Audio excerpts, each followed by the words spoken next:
Hi! இந்த red rose இன்னைக்கு அழகா 2 பூ பூத்திருக்கு. நான் மழை பெஞ்ச உடனே இந்த பிளான்ட்ட ரொம்ப ஷார்ட்டா கட் பண்ணிட்டேன். இது ரொம்ப பெரிய பிளான்ட்டு. சரி மழை தானே பெய்யுது ஒன்றும் இல்ல, நல்லா வந்துரும் அப்படிங்கிறதுக்காக ரொம்ப ஷார்ட்டா கட் பண்ணேன். நான் இந்த பிளான்ட்ட ரொம்ப ஷார்ட்டா கட் பண்ண மாட்டேன். ஏன் அப்படின்னா, ரொம்ப வருஷமா இருக்குது.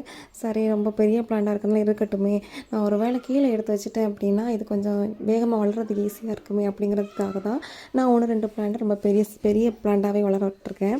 மழை வந்தோடனே கொஞ்சம் ஷார்ட்டா கட் பண்ணி விட்டேன். ஆனால் பாருங்கள் எவ்வளோ அழகாக துளிர் விட்டுருக்குன்ட்டு. எல்லாம் கட் பண்ணி விட்ட கிளைகளையும் புது புது பிரான்ச்சஸ் அழகாக வந்திருக்கு. பார்த்தாலே தெரியுதா? அழகாக இருக்கு இல்லையா? மழை பெஞ்சாலே போதும், நம்ம கட் பண்ணி விட்டுட்டா புது புது கிளைகள் வரும். நம்ம உரம் கொடுக்கலாம் பரவாயில்ல, மழை டைமில் நம்ம உரம் கொடுக்க வேண்டிய அவசியமே கிடையாது. ஏன் அப்படின்னா, நல்ல மழை பெய்யும், நல்ல தண்ணி இருக்கும். அந்த மழை தண்ணியிலே அதுக்கான எல்லா ஊட்டச்சத்தும் கிடைக்கும். அதனால வேகமாக செடி வளர்ந்துடும். இந்த வீடியோ பிடிச்சிருந்தா லைக் பண்ணுங்கள். ஓகே, பாய்.